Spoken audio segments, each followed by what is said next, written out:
Happy, happy Halloween, Halloween, Halloween. Happy, happy Halloween, Silver and Marr. Happy, happy Halloween, Halloween, Halloween. Happy, happy Halloween, Silver and Marr. It's almost time, kids. The clock is ticking. Be in front of your TV sets for the horror-thon. And remember the big giveaway at 9. Don't miss it. And don't forget to wear your masks. The clock is ticking. It's almost time. Happy, happy Halloween, Halloween, Halloween. Happy, happy Halloween, Silver and Marr. Hello, Hi. and welcome. Welcome to Bazooka's Cage. Ooh. Much like my father, technology has chosen to fail me this day. Well, Or yes, but also, this is a cursed podcast. Ooh. yes, I would believe that after this weekend tonight. But Good God. despite everything, we are here finally. And so, you know what? I guess that's a win. In spite of everything, we're still here. Nerd podcast. We're still here. Yes. So I'm J-Dub, I think, or what remains of J-Dub. I am the artist, formerly and currently known as Boop. I used to be known as Boop. I still am, but I used to too. Okay, I feel, let's vamp. I needed that. I feel better now. We need to vamp for a second about our life that has been the last Well, if a there's month and a half. If there's a purpose, it's not vamping. I know. Well, yes. Vamping is what I'm doing with my life Oh, right now, actually. But like a small joy that I've brought into your life has been. You bring me great joy. Oh, I bring you joy. Shut up.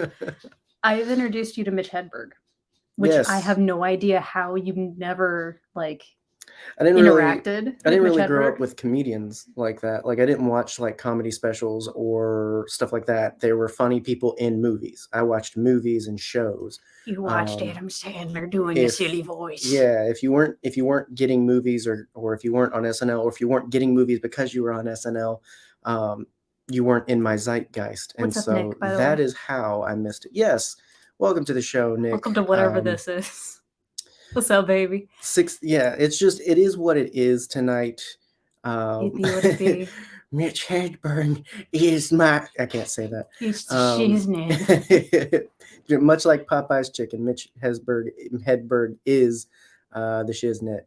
Well, because like I showed you a TikTok. There's a comedian who does like non-offensive trans humor, and she shared.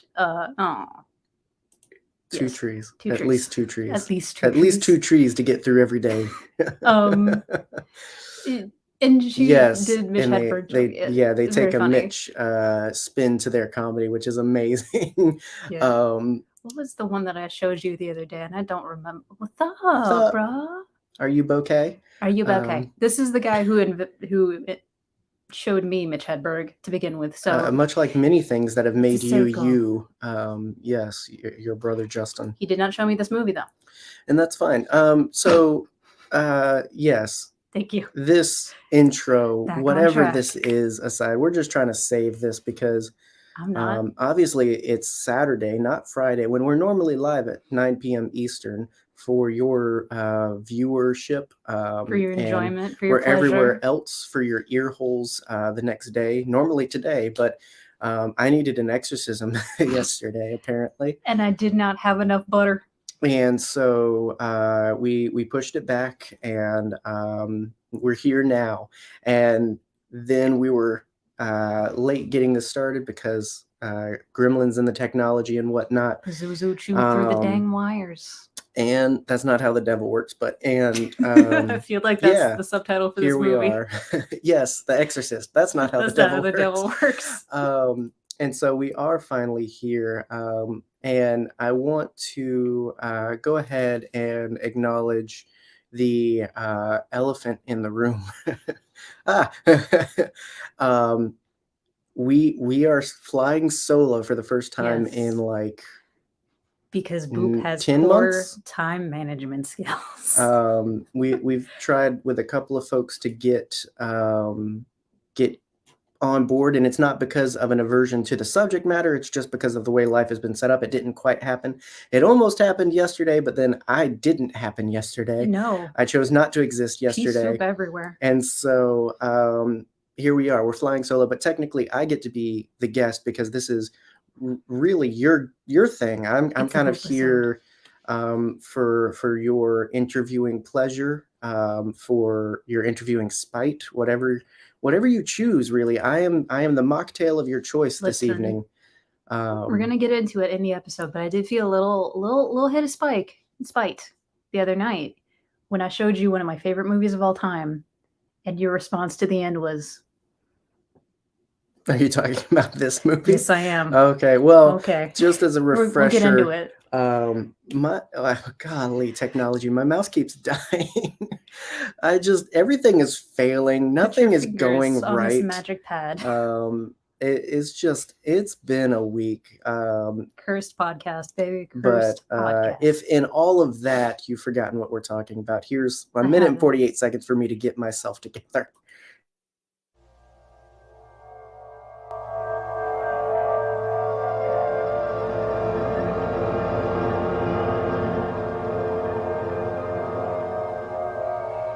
Somewhere between science and superstition, there is another world. The world of darkness.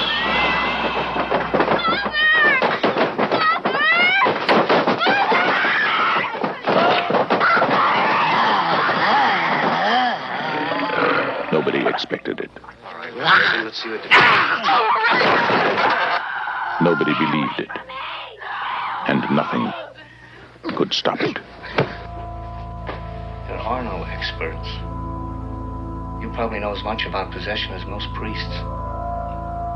Look, your daughter doesn't say she's a demon. She says she's the devil himself. I'm telling you that thing upstairs isn't my daughter. Now, I want you to tell me that you know for a fact that there's nothing wrong with my daughter except in her mind. You tell me you know for a fact that an exorcism wouldn't do any good. You tell me that!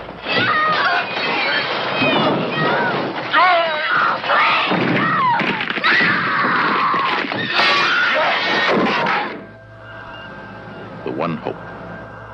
The only hope. The Exorcist.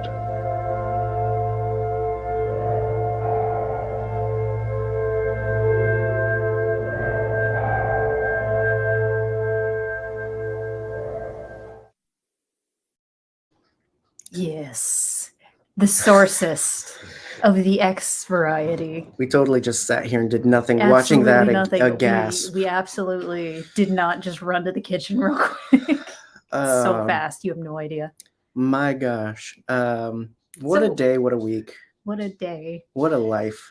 Oh boy. Anyway, so The Exorcist is one of the most popular horror movies of all time. I heard someone call it a cult classic, but in order for something to be, let's get this straight. One thing, if I can get one thing straight with you, I'm not. But also, where was I going? The Exorcist is not a cult classic. In order for something to be a cult movie in general, it has to be panned by critics, I believe, and kind of in its time not be very well liked. That's what I consider to be a cult classic, is something that comes back around and is like, oh, this is actually an excellent movie. Like one of our favorite horror movies, Halloween 3. I would agree that both of these are cult classics, because I disagree that it has to be panned. I think to be a cult classic, it has to have a following, regardless of criticism. It's just that we tend to admire things as cult classics when it's like, oh, despite how bad it is, it has a following. But I think anything with a following is a cult classic, something that has created this sort of atmosphere and group around it. I would say that Star Wars is a cult classic because it's created this very specific fandom for itself. The good version of a cult classic is a fandom nowadays because of how people have treated that term. So technically I agree, but I also disagree. Interesting. with it. I think it just depends on what perspective. If you're coming from the perspective of cult classic as this is bad, but people like it, then yeah, I can understand and agree with you being upset with it. Mhm. But if it's from a place of like, no, this thing created something around it, then Mhm. I think no, that's what you mean. That's why you are what it is created. You It's know. true. It So gave me a deep fascination with the occult, much like Christianity in general. If we're being completely honest with right, ourselves, a religion both obsessed and fearful of the occult all at once. honestly, It if can't make up its mind. listen, if you don't want people to look into it, stop making it sound so freaking metal. Well, but that's what we like. That's what religion does. We do it things in general, like we create all this lore, but then hide it behind a great mystery, right? Yeah. I think there's even a line in the prayer that the priests are praying in the extended scene where they initially are kind of beginning the exorcism, where like uh, Max von Sydow is the actor's name, I believe. His I had no idea he's that like, you knew the actors.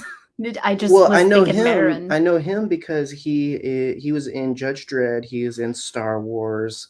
You're absolutely correct. He wasn't Judge Dredd. Yeah, wasn't he was in a lot of really, really good movies. And what's funny is 'Cause he's a good actor. he was only in his 50s in this, and so you see like a lot of really bad, a little low quality makeup to age him up. Mhm. Dude lived like Which, forever. like, this movie has some excellent makeup effects, just Oh, in for general. sure. But it's just for some reason nobody can do age makeup great in that era. Yeah, well, in general, I was gonna say like old age makeup is notoriously one of the most difficult. Like Anyway, Winona Ryder and Edward Scissorhands, yes. well, in Guy Pearce in Oh my Prometheus, God. like, why did you do that? So bad. Just Just hire get an an old older man. actor. Right, It like- doesn't have to be Guy Pearce. Like I just anyway. It could be Guy Pearce, but it But doesn't have in to his be. prayer, he's listing all these things like the power, like, and I am severely like paraphrasing this, but like the power of Christ, the great, the uplifting of the spirit, the mystery of like, like they Mhm. describe these things. It's like we know, but we don't want everyone to know because then we don't have power. Like Yes. priests don't have power if everybody knows these things. We want you to be fearful of knowledge in religion. We don't want you to know because then maybe you won't believe in the religion, or maybe we're fearful that you'll gain power in said religion. Like there's a lot of There's a lot of Catholicism in this movie. yeah, Obviously. and Catholicism sure has a lot of this, but like every religion does have a lot of negative power play in there between like priests, pastors, and the flock and everything. And so I don't know why I went on my tangent being that exactly as we described it. That's the way they want it. They want you to know that there is something you don't know, but they don't want you to ever know what it is, Yeah. because then you might not need the priests. Yeah, don't look into this. It's spooky. That's Yes. news for me. A new trilogy? It's a thing that is happening. Really? With the original author, creator involved? I have Or no idea. I only just like heard of it. well, Mentioned Screenlight, in you are captions. now the authority Yeah, in the chat I know more. on that trilogy. But anyway, Yes. yes. The Exorcist. Mhm. As I said, it is one of my favorite horror movies in general, just because of how beautifully it is made. It's one of my favorite books too. Like I read the book for the first time maybe 2-3 years ago, just on a whim. I will And it is so say good. on that, like I do find that a lot of the things you're very strongly attached to or opinionated about, or both, Yes, are I have strong opinions. Yes. are book movies. Like Yeah. they yes. exist in the duality of both. Don't get me started on The Shining. And I don't mean that as a negative or anything, No. but this is up there, yeah, with The Shining. There was another thing we watched recently that, I guess Hannibal. now Hannibal, Red Dragon. Hill House, all of Yes. that stuff where it's just like this is really cool, but it's not this, Mhm. and you know, like all those dynamics Yeah. at play. Where like for me and with a lot of people, I'm sure this is just a movie. Yeah, I've talked to a lot of people that didn't even know that it was a book before it was a movie. Go. Like the book came Go out lay down, in Bubba. 1971. The movie came out in 1973. Yeah, and I don't know that it was like expressly or directly like I want this to be a movie, but like after this, the guy definitely seemed irrevocably involved in this will be a movie Oh yeah, if I William if I Peter keep Blatty. doing this stuff. Yeah, William Peter Blatty wrote the screenplay essentially. Like there Yeah, were he was involved. Yeah. Oh, Blumhouse. Oh, yes, absolutely. I am on board immediately. Oh, that's all Get I rid need of to know. get rid of FNAF. Do this instead. Do it with your whole heart, Blumhouse. I Bring want it it. on. I want FNAF to be good, but it's not gonna be. I'm so sad, and I just we're not talking about FNAF. One of these days, I'm just gonna unload some FNAF lore on you guys. Not today though. So, Jawa, Yes. what is your history with The Exorcist? Because you Um, had never seen it until I showed it to you Yeah, the other night. this was the first time sitting down to watch it. That's part of why we're doing this Yeah. episode. How many times did I tell you you needed to watch it? I mean, whenever it kind of came up adjacently in like conversation, because we enjoy these kinds of things. That's why like Spooktober, this isn't like a weird like, oh, we're doing something out of the ordinary for Nerd Herder for the month of October. Like this is normal. We're just giving all of October to spooky. So spooky stuff, movies, books, Yeah. TV shows, that comes up for us a lot. And anything remotely like religious horror or exorcism horror. I'm all over it. And usually it's like you'll mention it and it's just like I wouldn't know. Like it's Yeah. usually I guess I'll take your word for it with exorcist stuff, because I mentioned last week, I don't know if it was on show or off show, but like I know I mentioned on show, like my mom grew up with horror movies. My mom grew up with horror movies, 80s action, and she raised me on those things. But in that, I kind of did develop her taste. Yeah. And I remember, you know, of course, like early age of getting into YouTube, everybody was throwing everything they could on there. And I heard about The Exorcist. I've heard about, like, it's impossible at my age, all these years later, to not bump up to The Exorcist. At your old age of 28 years old. At nearly 30 years, there's no way to avoid reference. Don't say that. Don't say nearly 30 because It's I'm a year true. younger than you. It's true. And so it would come up, and I remember, you know, going to the wise sage of my mother with, you know, like, Mama, what is this? Mother, And her what is the Pazuzus? her being like, oh, that's nothing. You don't need to watch Don't that. worry about Like, that. it was not scary. It was not satisfying to my mother. Therefore, you know, I watched movies based on her opinion. So it's just like, you know, oh, who is this Steven Seagal guy? Oh my And God. my mom just being like, oh, he's one of the best. He's one of the best. We need to watch this. We're going to watch this. And so, like, I love Under Siege. I don't like Steven Seagal as a person. I am going on record saying that. But Meanwhile, because of my mother's taste, I love that movie. Justin in the chat, my older brother, can attest to this. Our mother hates Steven Seagal. So we never really like got into So, it. like, on the flip side, it's so Steven Seagal to your family was what The Exorcist was to mine. Exactly. Is basically what it was. Yeah, like my mom preferred like slashers, jump scares, stuff like that, not like this, like slow burn drama. Very drama. Very, like very drama. discomforty stuff. Like this wasn't scary to my mom, and so if she said no, it's not worth your time, I just passed on it. And then you met me. And again, having acknowledged, I will say, so my prior to this opinion was, I've seen it so much in reference. I know of it. I know what it's done for the horror media. And I know it's not scary, so I don't need to watch it. I will say that what I knew of The Exorcist before watching it is not what it is.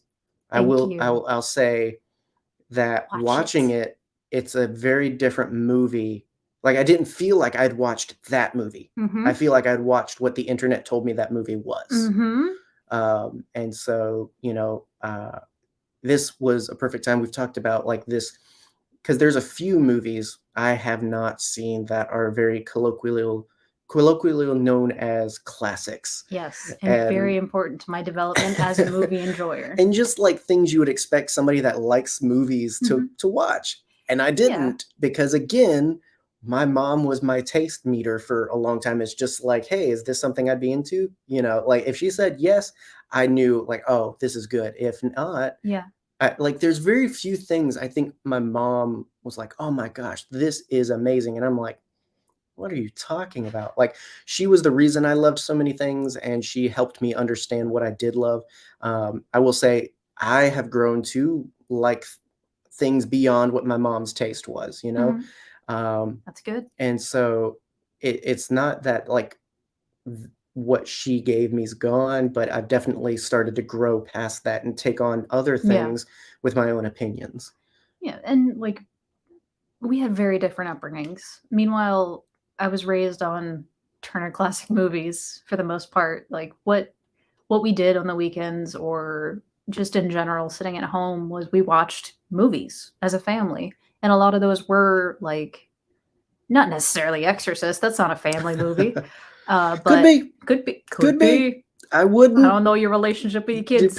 You know, like I will say, like someone out there will misconstrue. First of all, to Screenlight's comment, do you mean the original Exorcist? Because then we'll come back to that in a moment. See, you could be interacting live if you were here with us live.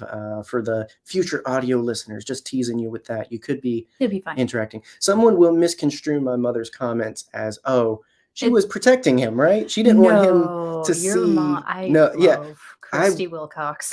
She is one of my favorite people of all time. I watched movies as bad or worse than this one in terms of like content Master at like 7 years old.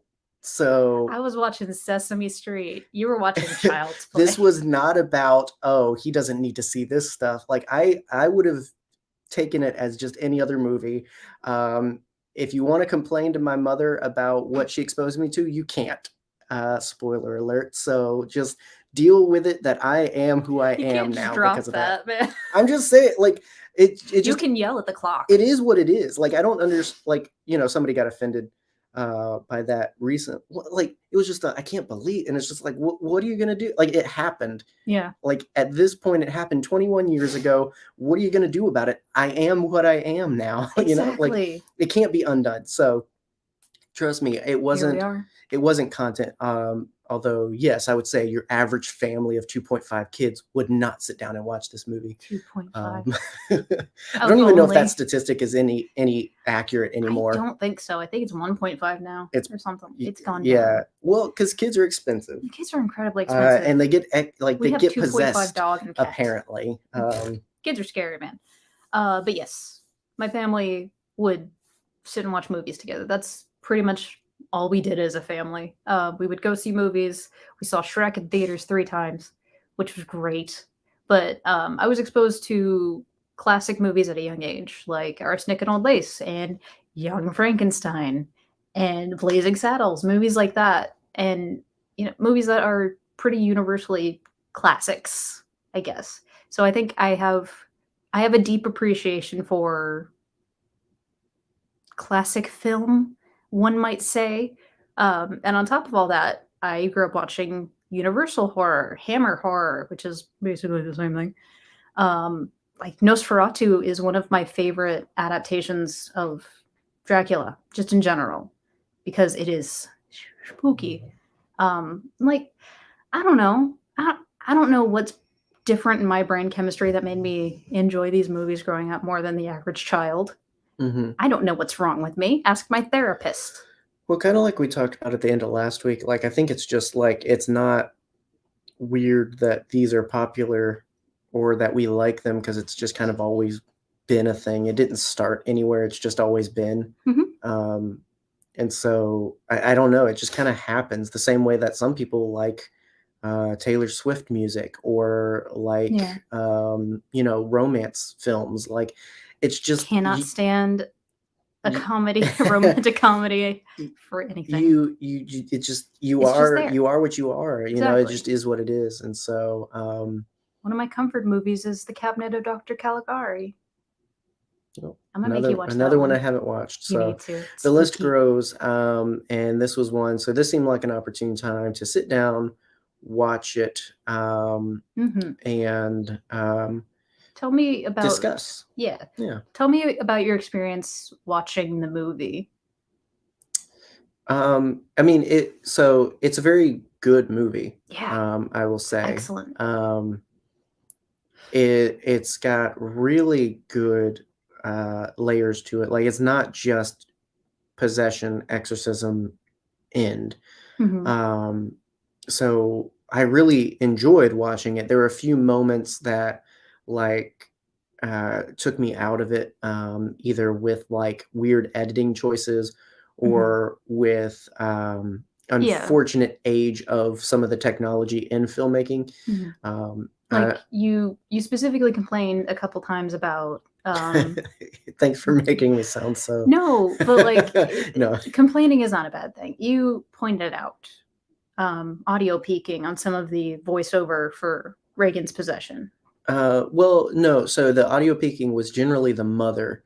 I'll say everybody acted very well. Like, considering the short budget, everything against this movie, the fact that they got such talent in the film that it turned out the way it did, and that it was critically successful, I would say. I mean, it was made for barely anything and made a lot of money.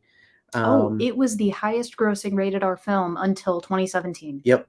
And there's a reason for it, I see. So my things are more of like, this is a really good movie. It's just these things show its age. Yeah. And so like when it's in the trailer, but like when she's yelling at Father Karras about like, tell me this won't at least help. Like, tell me there's another choice or whatever. Like, whenever she really gets into those moments of like, I frantically want to help my child. You know, she acts very well, but it peaks the audio. And that's just is what it is.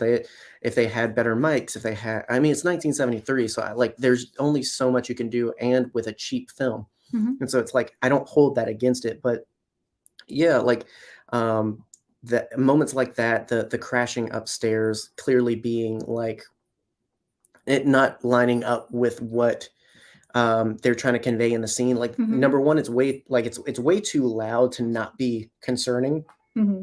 It's way too loud to be confused as rats in the attic. It's like they clearly just pulled whatever sound or made whatever sound they could. Yeah. Again, it's just the filmmaking stuff. And, you know, it should be pointed out that we watched this digitally. It was on Paramount or HBO Max. Yeah, it was on HBO Max. So it is a heavily remastered movie. So a lot of elements like sound design are, you know, upped a lot so that you can. It was a very quiet movie for a very long time. And, you know, those quiet moments really lend to the story. But at the same time, like when characters are speaking just above a whisper, it's kind of hard to convey what's going on. So there was a few moments along the watching process, like that was what I was kind of like, okay. And that's generally where like I don't mess with too many old films, because at some point some things like take me out of it too much if it's too of its time in the making process. Like, it sounds super pretentious, but it's just one of those things where it's like I can't focus on the movie because of like whatever, like it could, and that's why, like, to a point, I think arguments about like, oh, I didn't like this movie because of practical effects. Well, like what? But what about the movie? Exactly. But as someone who can be taken out by really poorly done effects or bad effects, like I can be that person at times with age, and there's nothing that can be done about it because it was made 50 years ago, or you know, stuff like that. So it's like it's something that can't necessarily be helped. I don't hold it against the film, so long as the film, the story, the content outweighs the filmmaking. Yeah. Right. And, you know, as we established earlier, your film watching was pretty squarely like in the 80s, 90s current. When like filmmaking, like we made films a lot when we had nothing else to do, like in the 40s, 50s, and 60s. We got really good at it in the late 70s and on. And you can really tell because that was the big like critical era. Like we really started making grown-up money off of these, and therefore more money was put into making these. And so Technical advancing. yeah, like things just happened, right? And so yeah, I got very used to a digest of, even in a bad movie, this is what you can expect. Yeah. Right. And so that's what's kind of created that. That's my phone. That's what kind of created that sort of like I try to I try not to get taken out by effects, but the older we go, the more likely it may happen. Yeah. But again, not something I hold against it. Watching it, I enjoyed it despite literally probably like 3 times of just like, that's weird. Or like, I wish, we could fix that in a special edition. Like, yeah, I'm not going to cry for that. I don't care. But like, yes, if I could do anything, it would be improve the audio. Okay. But like, Which other is than fair. that, I really enjoyed this. Like I said, incredibly, thank you. They are very, very adorable. Thank you. They have lots and lots of opinions.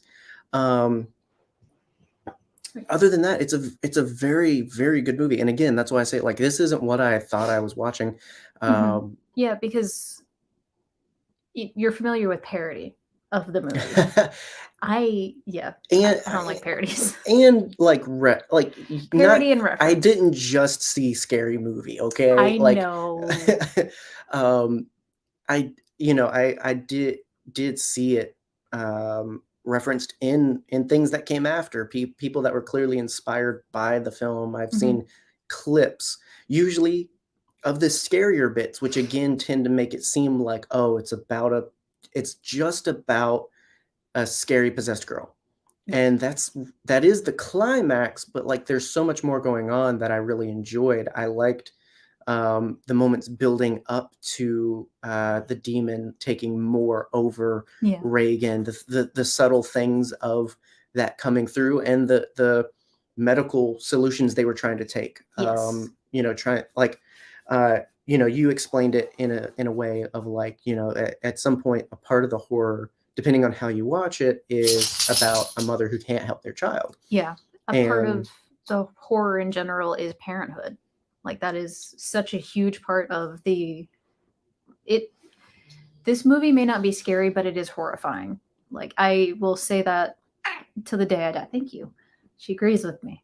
But yeah, like it is a medical drama wrapped up in family drama that is also very much a horror movie. For sure. Yeah. And those are the things I like, the things that are more than just a possession movie. Yeah.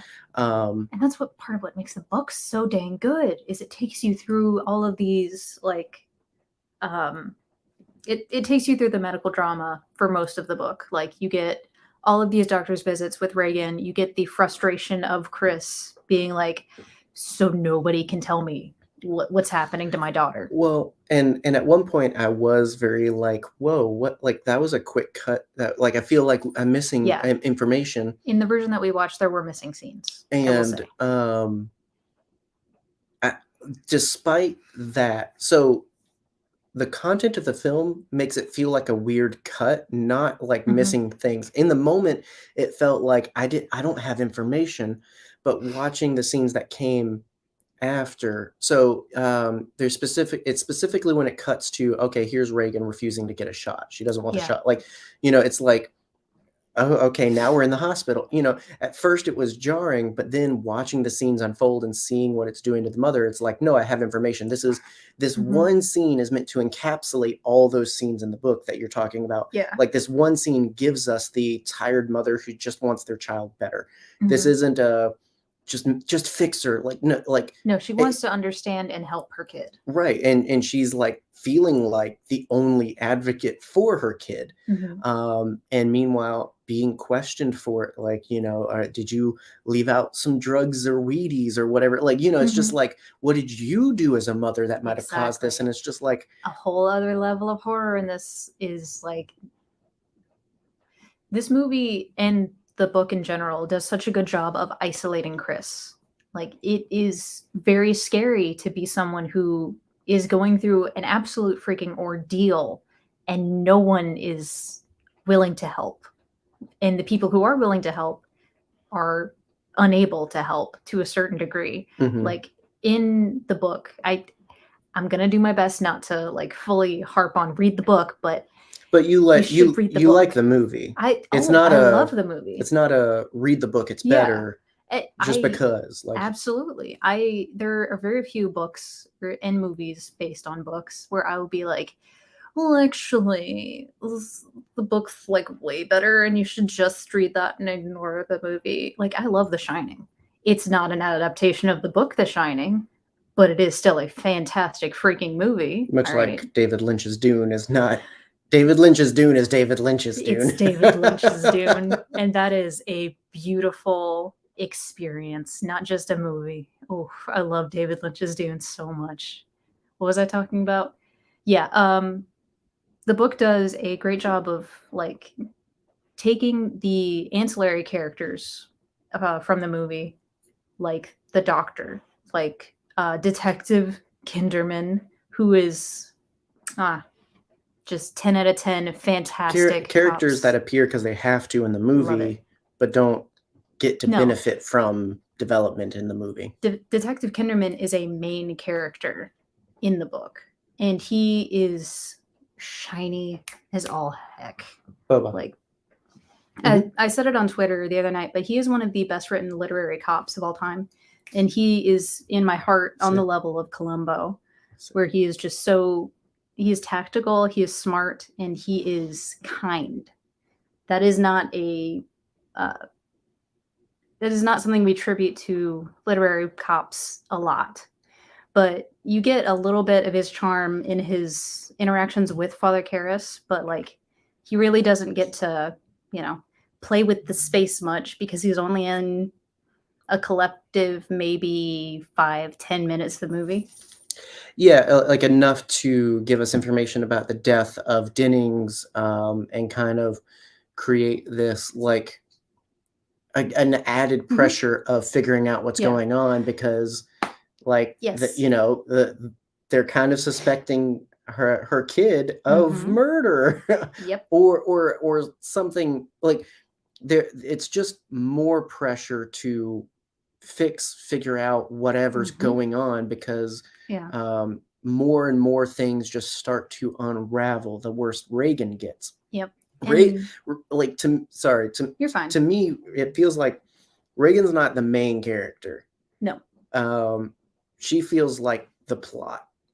Yes. If that makes sense. Like she's the vehicle of the plot and everything. And that's not to strip away character that she gets, but it feels like she's the plot and happening to all the characters around her, if that makes sense.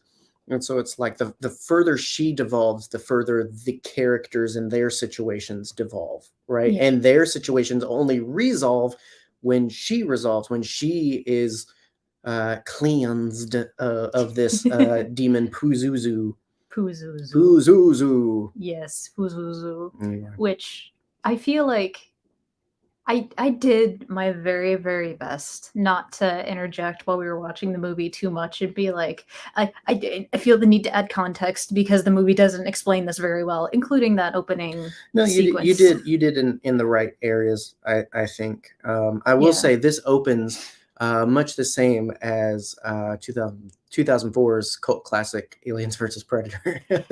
Yes, it does. Like a dig site, little thing, this is going to have implications on the plot, and it does. And it does. It releases an entire That's where the demon. similarities stop, but I just want to point out there is a similarity. Yes, one of the most glaring differences is that I enjoy The Exorcist. Boom, jams got him. And see, and you know what? I'll give it to you. Thank you. I am not a huge fan of Aliens vs. Predator movies, but we've established that. I like it. I think it was I know you exactly. like it. It's like Freddy versus Jason. We talked about this sort of last week, and also a lot more off camera because there's a whole other show that happens when this ends. It's just us talking to our friends. It's like the conversation only stops here because like we go to bed, but then it's just like this whole process as And we're even going like when we're laying in bed next to each other, sometimes I'll keeps just roll going. over and be like, "What did you think of that?" in. And so like Freddy versus Jason never tried to be more than it was. It's Nope. Freddy versus Jason. Alien versus Predator never tried to be like we did not promise you Arnie level characters, and even then. It is Arnie, so it's not like it's like gold standard. I love 80s action, but it's not No. like I'm gonna say, oh, that's Oscar worth. Like, no, it's just it's "Don't bother my friend, enjoyable. he's dead tired." Like, but they didn't even no, it's in the title. Alien versus Predator. That's what you came That's here all for. you need. Unlike this, you know, Yes. this film, The Exorcist, it's not like that's just what eventually ends Mhm. this. And even then, I don't think so. I don't think it does itself any justice billing it as an exorcism movie or as the film centered around an exorcist, because again it puts everything on, oh, the religion worked, the prayer worked, the thing happened and she's clean or whatever.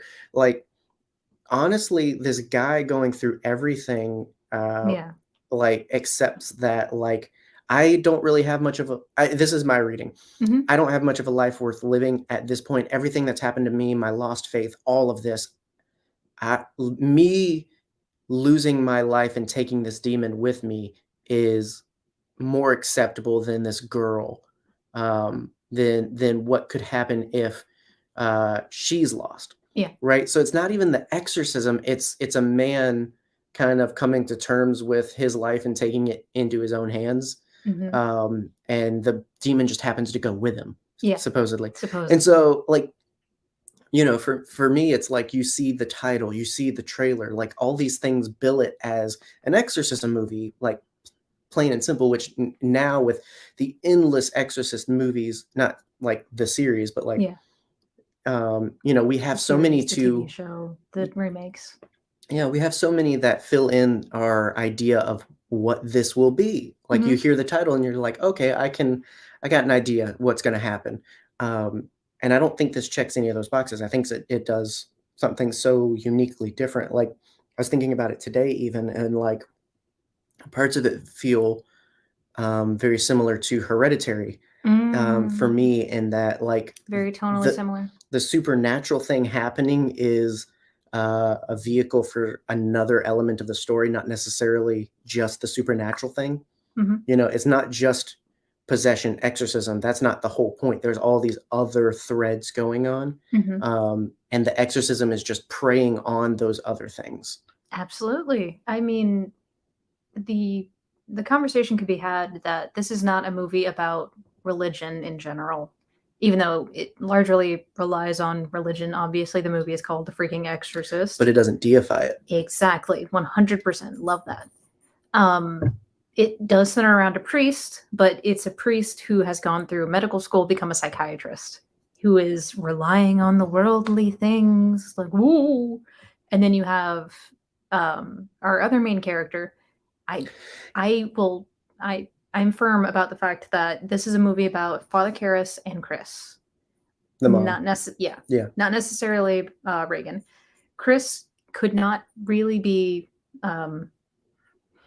She's not a final girl in the traditional sense, but she has Ripley energy, which Well, is sublime. because at some point it's kind of this tag team where it feels like it's about her, and then she calls in Father Karras, and then it becomes more about him. Mhm. Because like he's ancillary in the beginning until he's necessary to Yes. the plot, and then he becomes very necessary to the climax, Yes. and she's less so. Mhm. If that, like that, you know, so like, Yeah, it's partially a story about, the horrors of parenthood, which I've already said, there will come a time in your life where there's something happening to your child and there's nothing that you can do about it.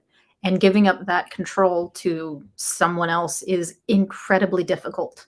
Like, there's a point where Father Karras has to take control of the situation because there's nothing further that Chris can do. And like, he's kind of the only person that can help in that exact moment, because Father Marin is just dead. yeah, He had his neck snapped by a demon. Just like, or something. Is that really what happened? yep, Oh, okay. broken neck. Instead of just like laid out Yeah. Like when, because I mean, in the movie, he goes back up and just finds him dead. He take a nappy nap.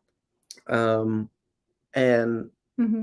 I mean, like that, I wasn't really attached to Father Marin much.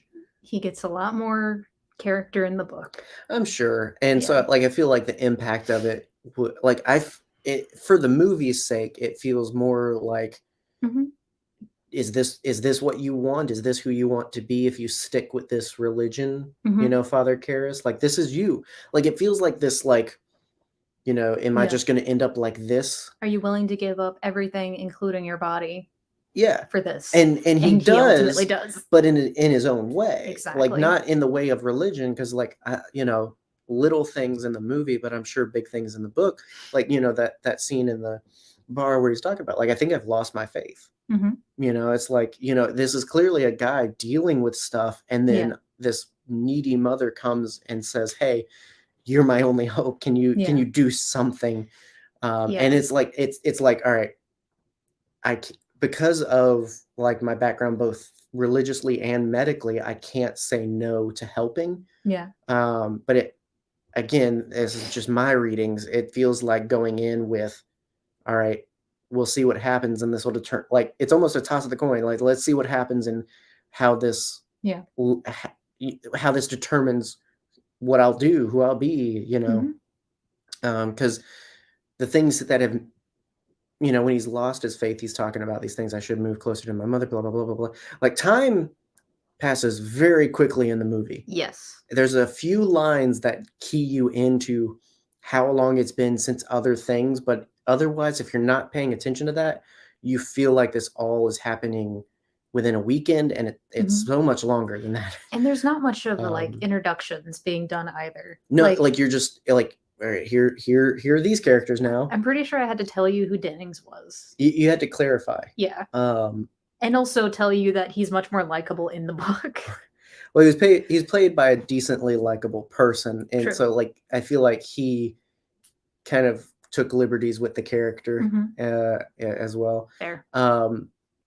But, you know, over the course of the movie, the things that he, like, I've lost my faith, but at least I have these. I think I'll move closer to my mother, like, blah, blah, blah, blah. All these, like, things of, like, this isn't working out, but I still have this. He loses all of that. Yep. You know, and so by the end of it, it's kind of this, all right, I have nothing but this moment, and what am I going to do with it? Mm-hmm. Again, just my reading of, like, Yeah. let's see what happens. We'll do this exorcism. If I like it, I'll stay and do Exactly. more. Or if it goes horribly wrong, I guess I'll die. Well, You know? one of the things that makes Father Karras such an incredible protagonist in any horror media is how reluctant he is. Like, he wants to help, but he doesn't want to do the work the right way that he knows he's supposed to. Mm-hmm. And that is, there's something so charming about that. Like, I'm gonna do it, but, like, yeah. And another thing is how scared he is throughout the entire movie. Like, you rarely get a character being put in these situations that's not like, all righty, stiff upper lip, we got to get this done. You're gonna exorcise this little girl. Yeah. But no, he's freaking out of his gourd, terrified, and I love that. No, I agree. I like that's I like his character the most. Fair. Because it's not it's not that superhero exorcist. It's not this impervious, good-willed character. He's complex, and that's part of the story is that he's not normal. Because if he was, it wouldn't have worked. Like, I believe it's one of those things where it's like Luke wouldn't have saved Darth Vader if he was a, like, Jedi through and through in the term. He saved him because he was his son. And this, he saved Reagan because he was Karras. He did it his way, not because he exorcised the demon, but because he, like, basically, like, bullied it Exactly out of her. Like, just you know, punched a kid, like, a lot. Hey, you know, like, better than other things. It's true. It's very true. So, like, there's a lot of reference points in this movie, like the spider walking down the stairs, the pea soup. Yes. The Apparently, Greenlight's favorite scene was that. Oh yeah, that is an excellent scene in the movie. The version we watched didn't have it, and I was I disappointed because I was know. waiting for that. I should have dug out a DVD because it had It's that. okay. I mean, I know of it, but it would have been Mhm. interesting to see in the moment. Like, Yeah, we'll and have that's to like one we'll of have the to first find thing and that's watch that version. happens. And Yes. that's like another like, I almost had a figure of that because Mhm. when Todd McFarlane's collector Love company, Todd McFarlane in this house. Yes. when they really got out there with stuff, they had this line, Movie Maniacs, before they just made whatever they wanted for collectors. It Mhm. was a series where you get one thing. You don't get all the Predators. You get a Predator from the Movie Maniacs. It's series. You know, it wasn't the Predator line. It was all the cult classic movies. And they did the horrors. You had a Michael Myers figure, you had a Jason, you had a Freddy, and you had a Reagan with the staircase. I need to track some of those down. And I always, and you had Species, you know, all kinds of stuff. Was it Alfred Molina in a swimming pool? No, no. Dang it. It was Eve. I'd rather had Alfred Molina. He has a great mustache. In the movie. Continue. And but yeah, so it's another one of those things where it's like that. I remember was one of those early like, what, like that's how I discovered Species, was like, what, like, you know, because it's classic collectors and toys. Like you flip over, here's all the other ones you need to get, collect them all. And I see that and I'm like, I need to know more about this. Really? Yeah. That was your first exposure to The Exorcist? Well, no, it was one of those things where it's well, yeah. like it was another thing of just like, whoa, like what is that? You know, and then it was just like, oh yeah, it's that movie I told. Like it was just further in the line of just like things that seemed interesting, but I'm, you know, again, I'm told it's not, you know, because again, my mother's a barometer of it was like, how thrilling and exciting and scary is it? And this really isn't a scary movie. No. I don't think there was anything in here. And what's interesting is like, if you read up, you know, it's notorious for like, it had these insane viewings, all these things happened. Yeah. So many of the people though, it's like the medical stuff. Yes. And like the body, like, Dude. okay, yes, the crucifix scene. Yeah. That's one of the few, if only like possessed Reagan things that scared people. All the other stuff was like the fluids, like the vomit. It's gross. This movie is gross. Because some people do have a trigger. Like if someone vomits, I'm vomiting. Yeah. And so I don't really attribute that to, oh, it was so scary, we vomited. And then there was people that were like grossed out and scared because of the medical stuff. But yeah. It's medical stuff. It's not. Yeah. During the movie, allegedly, I have not been able to confirm this, the scene where Linda Blair is getting the I don't remember the name of the procedure, but the blood shoots out of her neck, like the needle in the neck. She was actually having that done.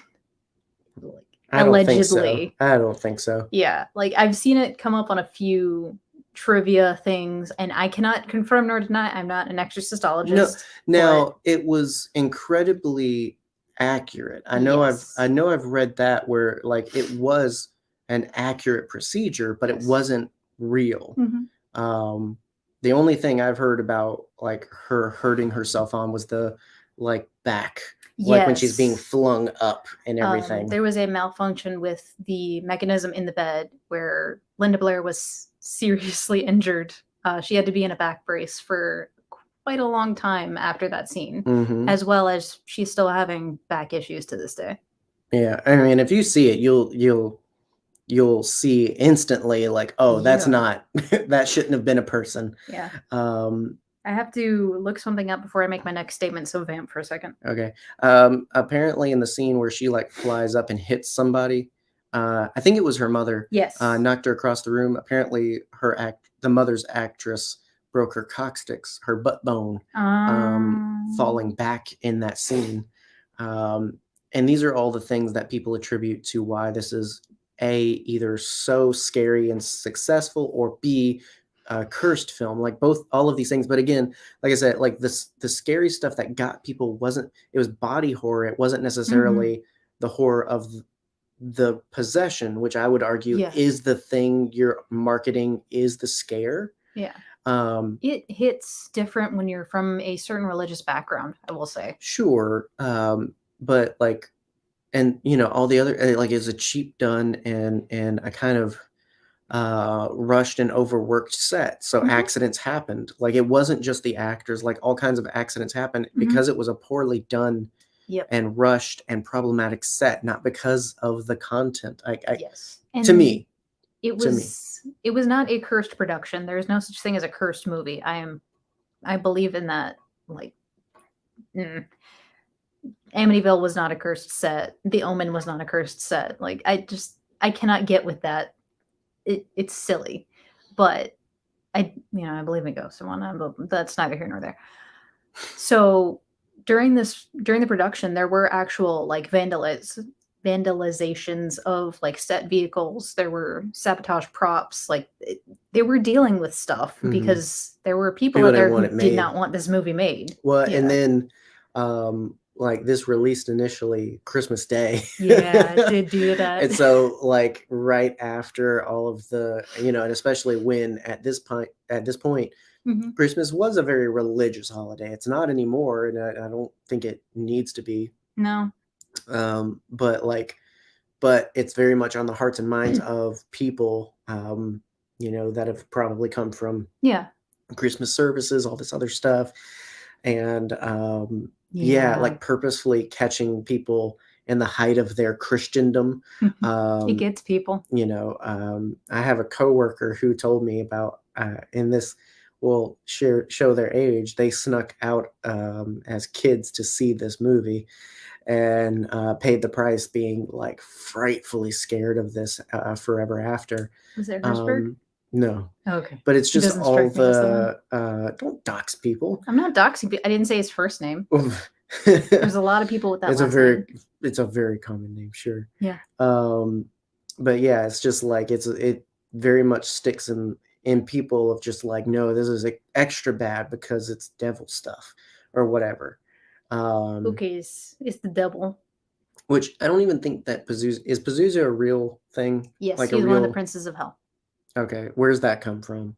Comes from good old The Catholics? No, the Septuagint. There's a whole occult history that comes from old Dead Sea Scrolls.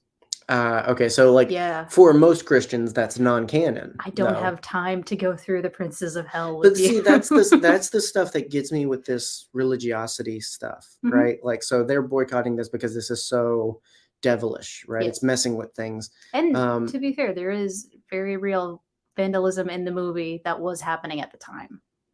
Like there were to so-called church stuff. black masses going on, which in reality, no, it was just teens being stupid. And this wasn't promoting that. No. Like it happens in the movie, but it's not endorsing. It's just something as a symptom of the possession. Yeah. And Anton LaVey was still active during this time. But like again, this comes from a non-canon Christian Bible book, and let's be honest, it was Christian white people predominantly against this movie. A bunch of Karens that like are defending something they really you don't believe in. Like if it comes from the Dead Sea Scrolls, if it comes from the non-canon Bible, you technically don't believe in it. Yeah. Like, and yes, at one point they're like, oh, she says she's the devil and everything. Like, no, but like if you read the book, if you know the content, it's Pazuzu. The demon is Pazuzu. Yes. Not Beelzebub, not the devil, none of that. So if it's not even, again, it's just funny to me that people took this stance of this is so wrong, this is so sacrilegious, this is so bad, when it's not even like, it's based on myth and legend at best, not even actual Bible stuff. Yeah. And it's just one of the same people who think this too shall pass is a Bible verse. Yes, it's people that don't actually read their Bibles. You came out of Sunday Mass and it was probably your first time in church, and then you went and saw this movie. Yeah. And you blame your hysteria afterwards on it, when in reality, it's just it might have just a movie. Yeah, it's just it's this oh, I'm being bad. Like if Yeah. anything, there was a big marketability of this because it's that I'm not supposed to be doing this. I'm not supposed like that added Mhm. to the scare of it, I Yeah. think, and made up this memory people have of it being so scary when in Yeah. reality, it was just so Yeah. wrong, quote unquote, to Yeah, it was you. taboo. Yes, that's what I was looking for. And you know, at the time it was one of the more graphic movies being made. This was a time before movies like Texas Chainsaw Massacre and like it, which even is not graphic in the slightest. I keep forgetting that. There's an incredible It's podcast suggestive. essay. It's suggestive, if suggestive. anything. It's suggestive of gore. It's suggestive of a lot of things. It's before slashers. It's before Maniac and all that kind of thing. If you showed someone who is terrified of The Exorcist a movie like the sequel just came out, Terrifier, Oh yeah, that's actually they would die. unsettling and uncomfortable. Like, So they would straight up die. when looking at it, so this was R. A lot of Yes. people argued it should have been X, which at the time would have made sense because it was PG or R. Mm-hmm. It was 11 years before PG-13 was a thing. Yep. Thanks, Temple of Doom. Right. Steven Spielberg single-handedly with Jaws and Temple of Doom, basically, and Yeah. other things. Many things. Yeah. Like I do agree, we were Whatever. missing a rating there because, like, yeah, absolutely. Poltergeist was PG. Again, I joke about my upbringing, but it was in a very safe environment. It was Mhm. from a very comforting perspective. It was always, this isn't real. Mhm. You know, it was always Very fun. matter of fact. Being scared was fun, Mhm. right? And so, but my case isn't normal. No. And I don't necessarily advocate that it should be. It's just, it was normal for me. Mhm. And so, yeah, PG-13 should be a thing, should have been a thing. Kids shouldn't have seen this movie. No. And that's another thing. Like I said, I have a coworker that was a kid seeing this and they were scared of it. Mhm. For multiple factors psychologically, I believe, but nevertheless, in their mind, this is the scariest movie because of that, you know? Have you ever had a horror movie give you nightmares? Like as a child or as an adult? Like what is the first and the last horror movie that scared you? Oh, I thought you were going to ask me about my nightmares. I don't. I have so many We'll nightmares. save that for therapy. What was repeat the question? Sorry. Like it was a two-parter. Has any scary movie ever given you nightmares? And what was the first and the last scary movie that like scared you? The first, that's really difficult. Feel free to like pontificate on this. I mean, I kind of have to because it's just like I don't know. It's like I can say like I watched from behind the couch The Ring as a youth because my older brothers were watching it. And what that did is, number one, it gave me excellent ammo to scare my brothers with because all I had to do was put on a white dress and stand in it in the hallway and just like kind of move my hair over my face. And they were scared for weeks. The old John Mulaney cosplay. Exactly. I was a Victorian child ghost just in my life. But yeah, like I got nightmares of Samara coming out of the TV when I was watching like Sesame Street or something. And that was great. But it didn't like dissuade me from sitting behind the couch when they were watching The Eye or something like that. And then I think the first movie that scared me was probably because that was the first horror movie that I sat down and watched with my older brother, Justin, of course. Thanks, Justin. And then, I don't know. What was the last thing? I haven't, Possum, probably, but that was way more of an unsettling fear than a, like, Is that more recent than Terrifier for you? Terrifier was a completely different, like, ball game. Because Terrifier made me so uncomfortable. It wasn't necessarily a fear thing. It was like a kind of thing, if that makes sense. Like I cannot watch that movie again. Like I refuse. Yeah. I mean, my problem is like all of it is that. Yeah. Like I don't really get scared. I get got by jump scares, which isn't That's natural. That's part of life. right. And that's not me being like, No. oh, like I'm like, it's not a scare. It relies on surprise. Yeah. It goes away the minute it's over. Like on my birthday, I watched Terrified, not Terrifier, and then just went to bed.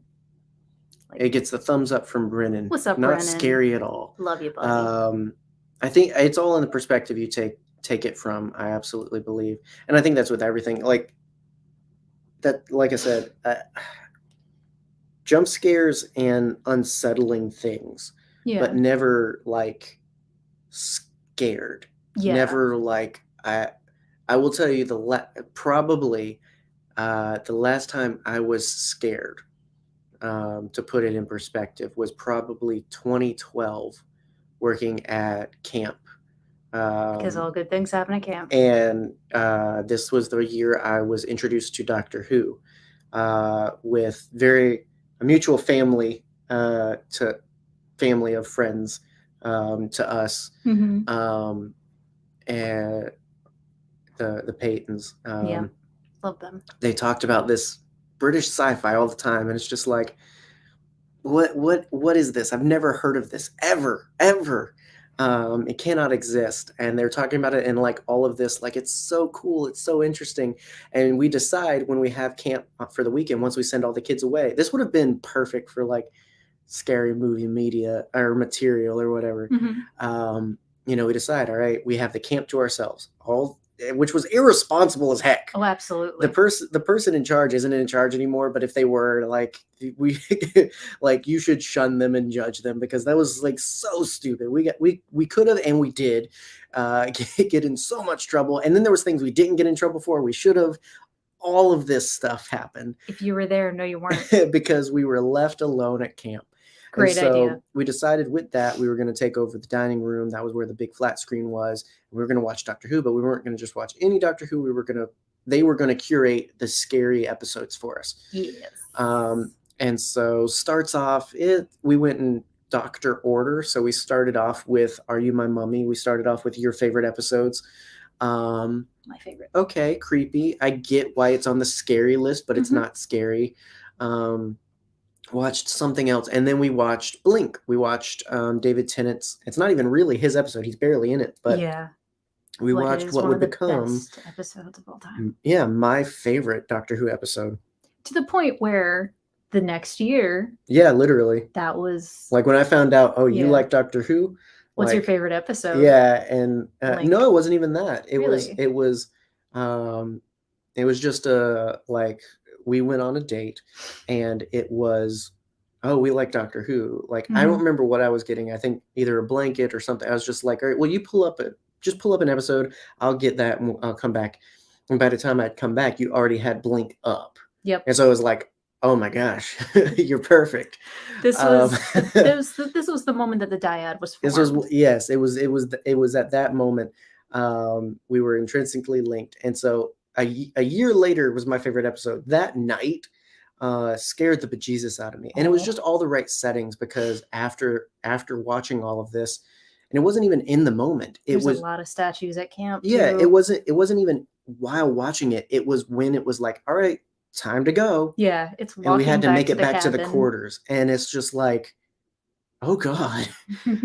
And so I felt in the situation, and I was scared. So Oh yeah, being scared by a scenario and a setting is way different than being scared by a movie. for sure, and it lasts. So it followed me. It Mhm. wasn't a nightmare. Like it went away as soon as like I got out of the situation. As soon as I was in the cabin, it was fine. It was fine. It was literally the translation from watching the movie. It's like when you're like getting ready for bed and it's unsettling after a movie. Mhm. But once you get in bed, it's just like, oh, Yeah. like there's never That's been fine. anything in my house. There never will be.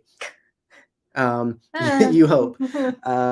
We do have a Annabelle doll right over here. So literally So. 10 years ago would be the last time I really felt scared. We've been together for almost 10 years. Yep. And Good God. I don't have like nightmares about stuff like that. Like I have Really? like I have very real and I mean real in the sense of like it's things that are life, like could happen, Mhm. things that scare me. And like I remember a couple of weeks ago, like it woke me up at like 5 a.m. and I couldn't go back to sleep because it was just like I was so like because again it's like a real situation. It's like something that could happen in life. I'm feeling it and so it's just like I felt like this just happened. Do you feel comfortable sharing, or is that something we should breeze by? No, Okay. yeah, but it's just like it's life stuff. It could be the death of a loved one. It could be losing your job. It could be it's things that Yeah. if they happen to you, you would be literally frightened because it's your life. It's real, not because it's some guy in a mask or some fictional beast. It's like life scares me more than any monster could. Maybe this statement is stupid, but I am so jealous of that. There is one of the many, many, many reasons that I will never drop acid or like do any kind of psychedelic drug. Nerd Herders does not condone drugs, Do first not. of all. I am Well, not the bad ones. Not the bad ones. I am terrified of my own brain because I do have nightmares that are like, this eldritch creature is coming out of my wall. What do I do? And I used to have, I was a very heavily medicated child. And one of the side effects of that medication was night terrors, for one thing, and sleep paralysis.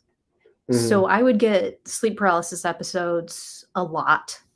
And I would conjure up some horrible things in my mind. And it was awful. So I am jealous of your real life nightmares sometimes. I wouldn't be because I would rather, and I think that's why it happens, is because my brain just automatically knows it's not real.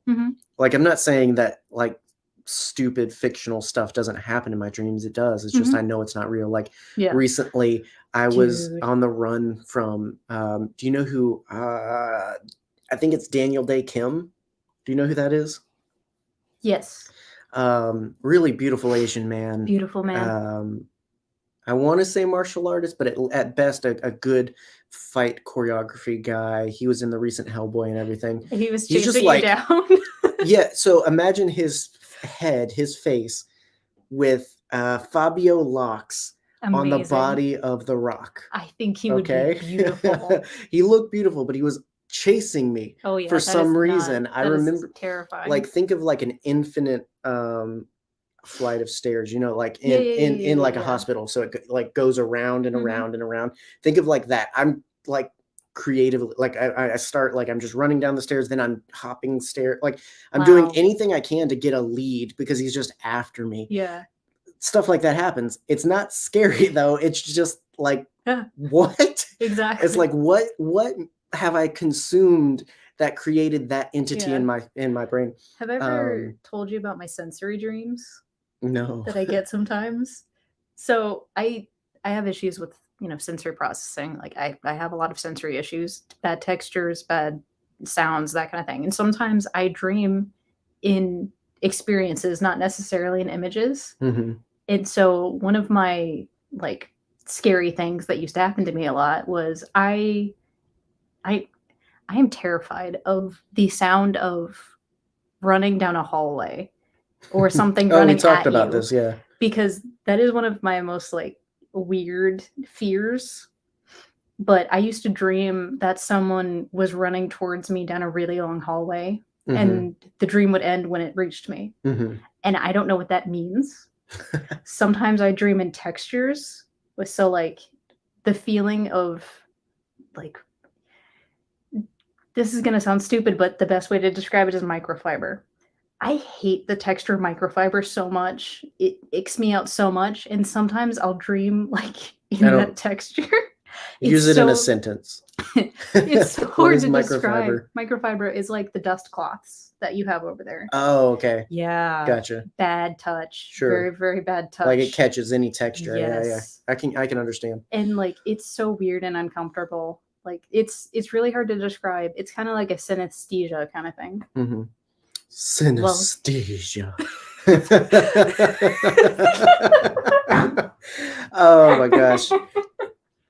The difference is my podcast is over. My brain knows when that's not real. Yeah. I have crazy vivid dreams and it sucks. I would love to be delusional for a moment and believe that Swole Daniel Day Kim. I need to look up and make sure that's his name, I don't know. so that people look up the appropriate man to.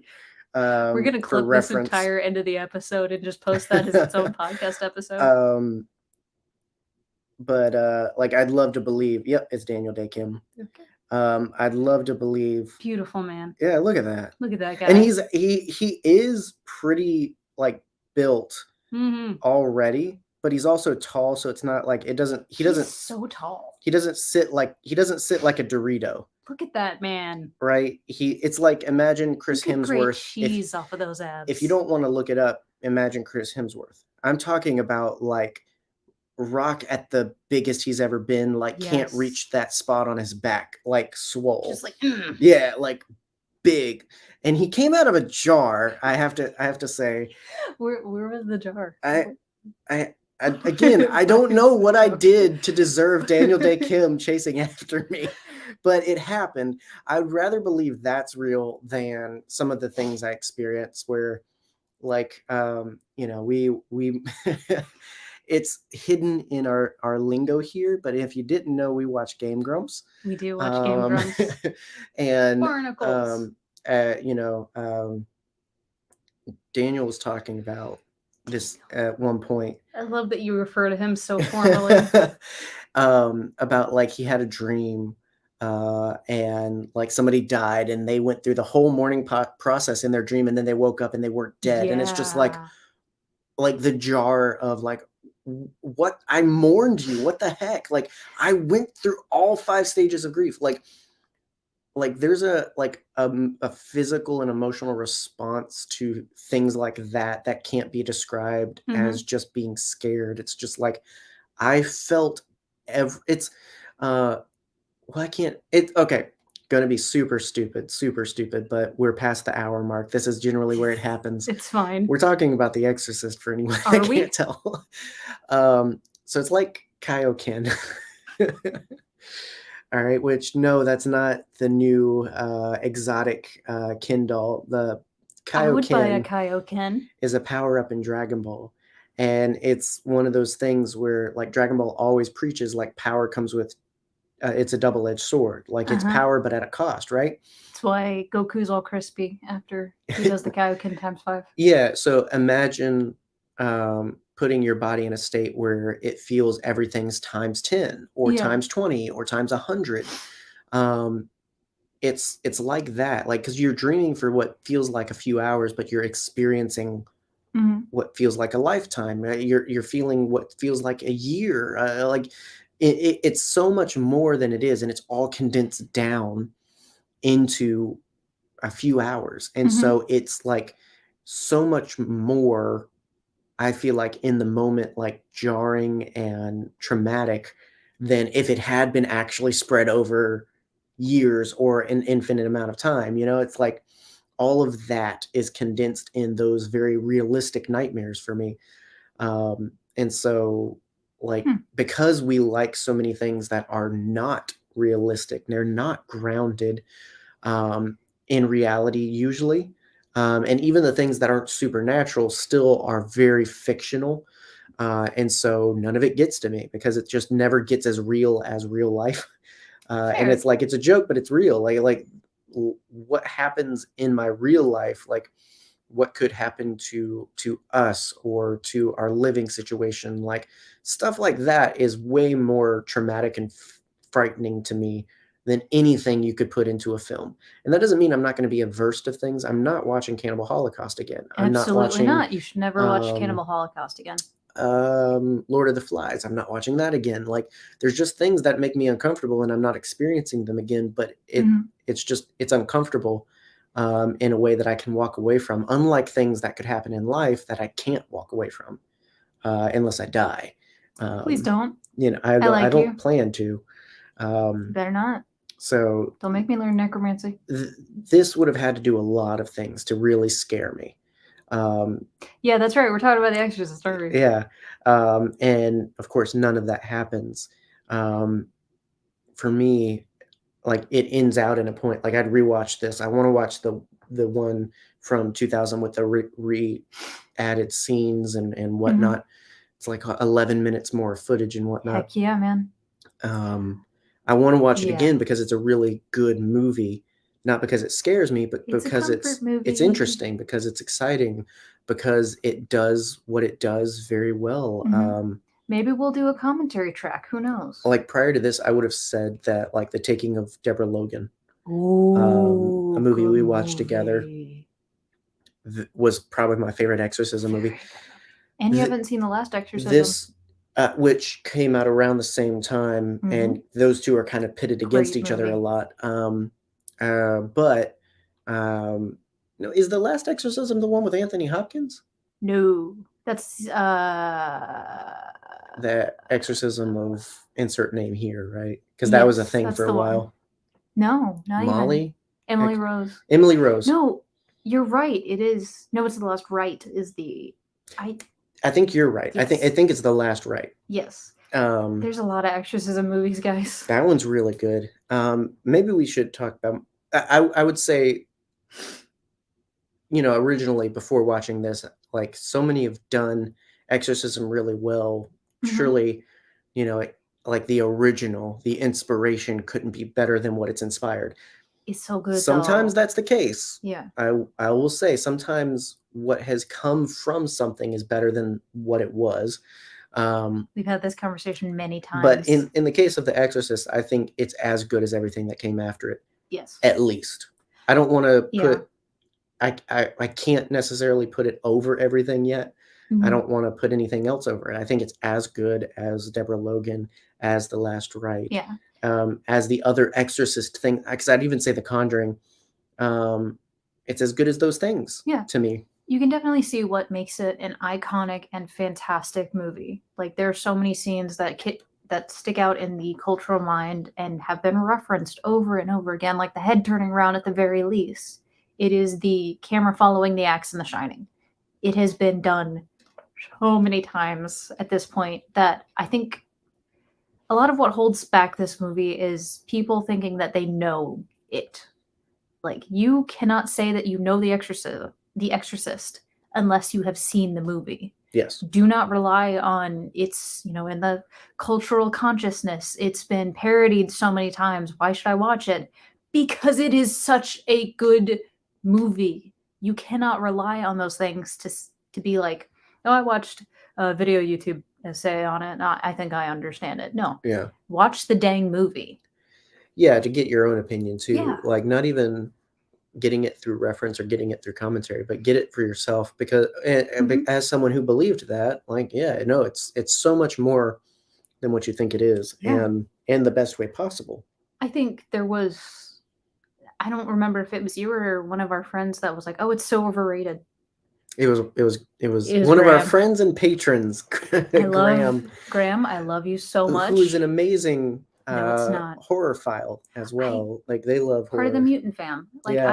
I adore Graeme. I respect his opinion so much, except in this particular case, because I will preach, watch The Exorcist. Well, in not so many words, I have said the same thing. Yeah. Even on this own podcast. Like I think Mhm. in the memory of something, in the memory of The Exorcist, it's held up in a place that, like, there's so many people that hold this up because it's the scariest movie ever because of how they experienced it. Yes. But it's not. I'm not saying watch it because it's the scariest movie. I'm saying watch it because it's a good movie. It's a darn fine movie. But people don't like remember it or see it that way. They Yeah. see, like they hold like I said, I didn't watch it because I was told it wasn't scary. It wasn't worth it. Mhm. And so it's just like, and then I yelled at you but it's a for 6 years. but watch it because it's good. So in a way, I do feel like it's overrated because it's not the scariest movie ever. Mhm. It shouldn't hold that place, I think, in our memory and in our appreciation of it. I think it should hold a place of being just a good movie, Yeah. if that makes sense. Like It's an excellent movie. and much like how we opened this, I agree and disagree. Mhm. I think it is overrated, but overrated because it's misremembered. Yes.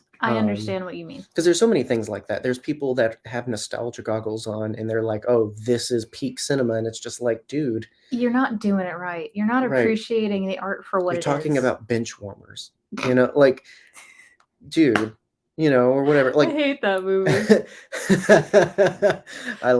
but it's just like, that's an exaggeration, but people do hold this like, Mhm. because I watched it and it meant this to me and it's never grown beyond that. It is Yeah. what it is. And it's like, I'm not trying to take away that you like this, but I'm trying to help you also like other things. Yeah. I'm not trying to take away that this scared you as a kid, but I'm trying to help you like enjoy it as an adult. Yes. So yeah, Yeah. I feel like the next movie I'm going to make you watch is 2001 Space Odyssey, because you have never seen that one either. No. And one would argue it's up there, much like this is the Beatles of horror, that is the Beatles of sci-fi, sort of. For a reason. The Beatles are the most popular band in the world for a reason. Ooh, you're doing that thing. It's okay. I didn't say I anything. know. I didn't say anything. You filled in the gap. I'd shut up. 2001 Space Odyssey is one of the best movies of all time. One of the best sci-fi movies see. of all time. We We'll will see. see, because I'm going to make you watch it and I'm going to like glue your eyes open. You haven't seen Clockwork Orange either, for Pete's sake. Yeah, I have. No. Yes, I have. You have? Yes, I have. I thought As you soon said as you as hadn't. soon as I learned that was Terrence Stamp, Who are you talking to? the main character. No. Not Terrence Stamp, the other one. The other one? Yeah, he's the. I know exactly who you're talking about, but I'm trying to make sure. Isn't he the butler from Haunted Mansion? No. Who? Hang on. No, he's the doctor in the Rob Zombie Yes, he is. Halloweens. That's not the only thing that he is, but yes. No, but like as soon as I learned, His name has completely left okay, my mind. Yes. so there's a poor man's and then a regal version. What's his name? I'm trying Okay. to remember for the life of me. It's not Terrence Stamp. It's not Terrence Stamp. Who is Hang this? on. Rob Zombie. Don't Google that. Halloween. Well, it's Thank you, Malcolm McDowell. Malcolm McDowell. Thank you. All right. Malcolm McDowell is So- an amazing actor who has been in so many things other than Rob Zombie's Halloween. Malcolm McDowell is the poor man's British man, and then Terrence Stamp is the Whoa. regal. Whoa! Would you let me finish?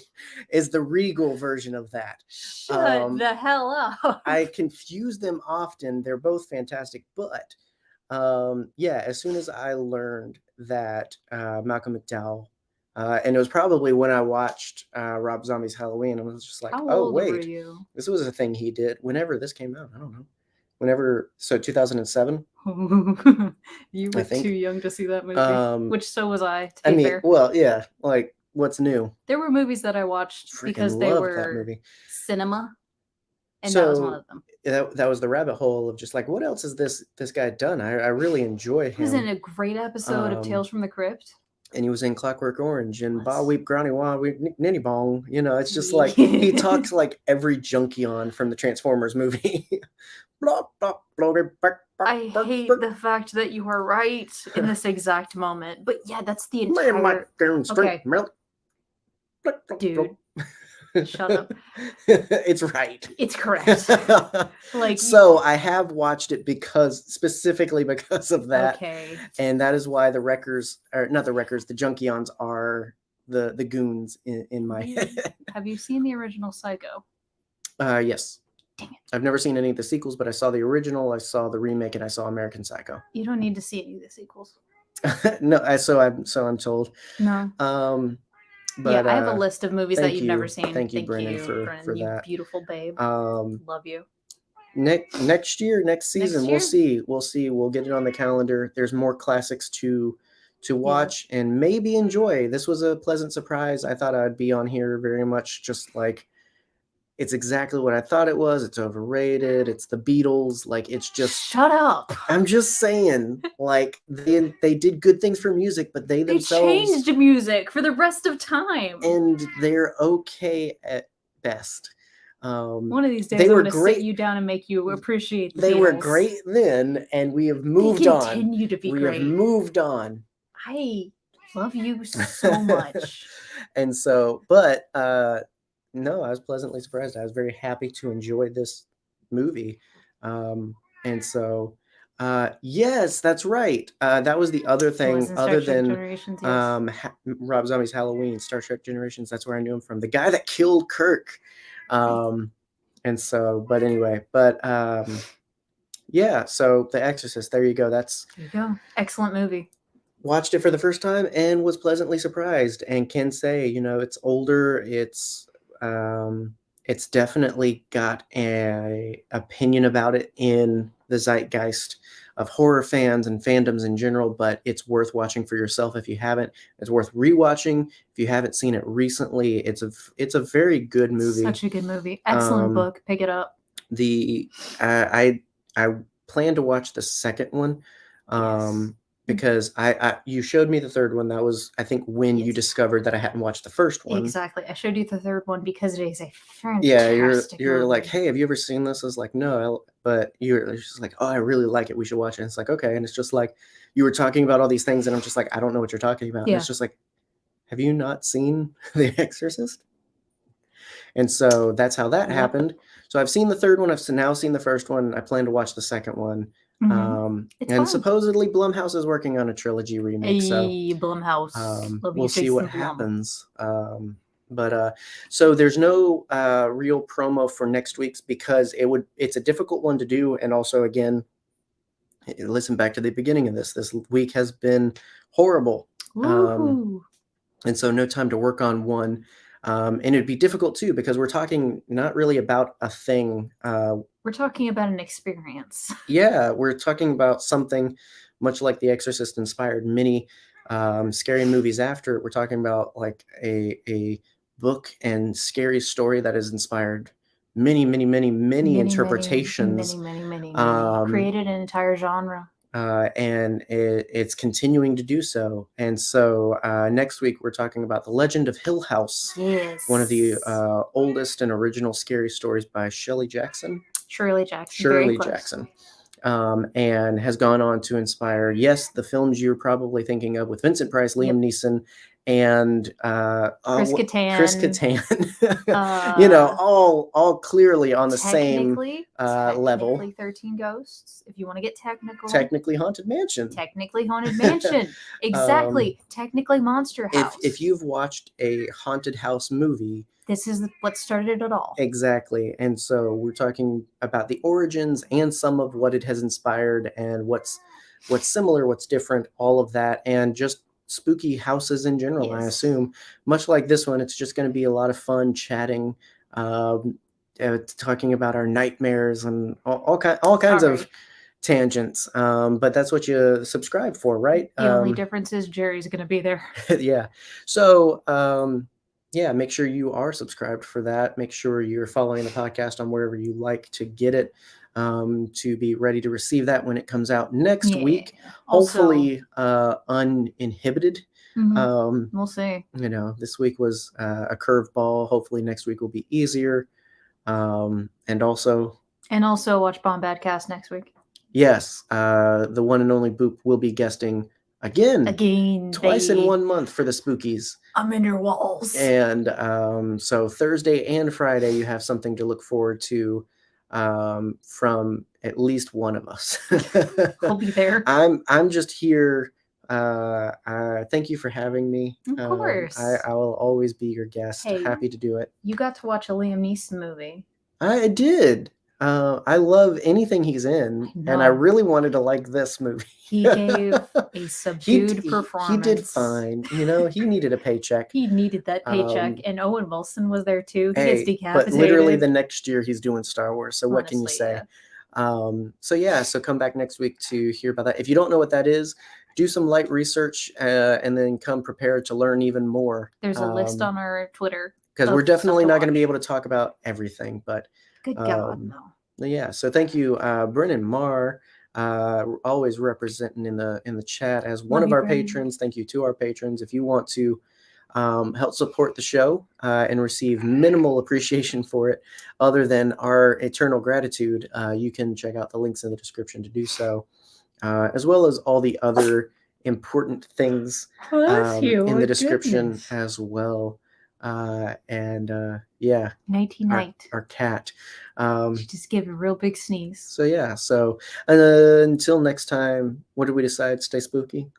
Stay spooky. Stay. Stay. Bye. Stay. Until next week, stay. Stay. Sit. Wait. Wait.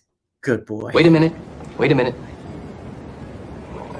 You know, this is, excuse me, a damn fine cup of coffee.